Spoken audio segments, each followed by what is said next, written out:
नमस्कार मित्रों। दशहरे के दिन हम लोगों ने राम पर बात की थी। दशहरा से लेकर दिवाली के बीच में हम लोग कुछ और संदर्भों की भी चर्चा करेंगे। इस बार रावण की। जैसे ही दशहरा पास आता है, कुछ लोगों का रावण प्रेम जाग जाता है और वे रावण दहन पर भी आपत्ति करने लगते हैं। मैं उनसे सहानुभूति करने की कोशिश भी करूं तो मुझसे नहीं होती। ये सब नकली आधुनिकताएं हैं। उन्हें हजारों स्त्रियों के अपहरण और कम से कम 3 स्पष्ट बलात्कार करने वाले से इस आधार पर सहानुभूति है कि उसने सीता के साथ वैसा नहीं किया। यानी इन्हीं की तर्क पद्धति में सीता का स्थान कुछ विशिष्ट है और एक स्त्री के साथ बलात्कार न करना दूसरी बहुत सी स्त्रियों के साथ किए गए अपकर्मों की संपूर्ण और पर्याप्त प्रतिपूर्ति है।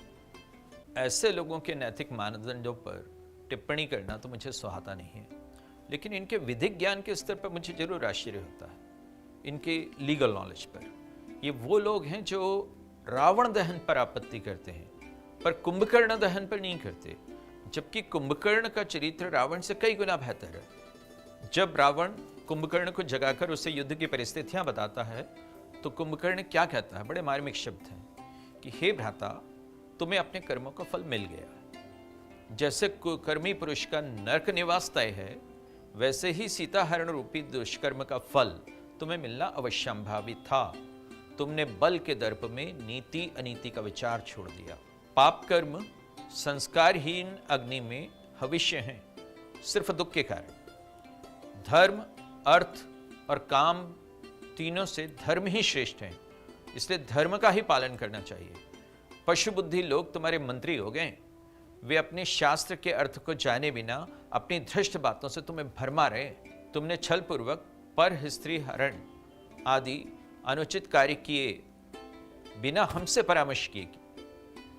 जो राजा सब राजकार्य न्याय से करता है, उसे निश्चयपूर्ण बुद्धि होने से पीछे नहीं पछताना पड़ता। जो लोग धृष्टता के कारण अहितकर बात को हित का रूप देकर कहते हैं, वे निश्चय ही सलाह लेने योग्य नहीं है, वे कृत्य दूषक हैं। इतने मार्मिक शब्द जो व्यक्ति कहता है, यानी कुंभकर्ण वाल्मीकि रामायण में ऐसे आदर्श विचार रखने वाले व्यक्ति, उसके प्रति इन महानुभावों में मैंने कभी सहानुभूति नहीं देखी। मुझे आश्चर्य होता है कि इन्हें कुंभकर्ण से कोई हमदर्दी क्यों नहीं है। क्या इसलिए कि वो जो धृष्टता वाली बात कुंभकर्ण ने कही थी, वो आखिरी बात इन पर लागू होती है? और इन नकली आधुनिकों का डीएनए देखें आप जरा ध्यान से। इनका डीएनए क्या है? ये वही लोग हैं जो कुछ दिनों पहले कुछ बदतमीजियों का उत्सव मना रहे थे। ये वही लोग हैं जो विशाल अंतःपुर वाले रावणों के कसीदे पढ़ते हैं, क्योंकि विशाल हरम वाले जो है बादशाहों के कसीदे पढ़ने से उसमें शायद आसानी होती। ये कैसे बुद्धिजीवी हैं?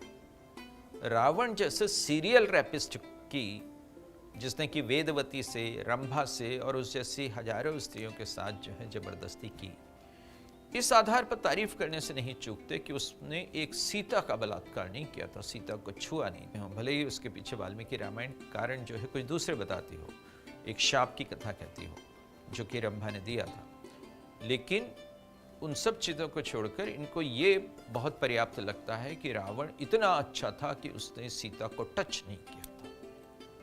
मुझे क्रिस्टी एल स्टीवर्ट के शब्द याद आते हैं। वो ये कहती थी कि you keep the title of ex president even if you served just 1 term. The same goes for a rapist. यदि एक से भी बलात्कार किया है तो भी आप बलात्कारी हो।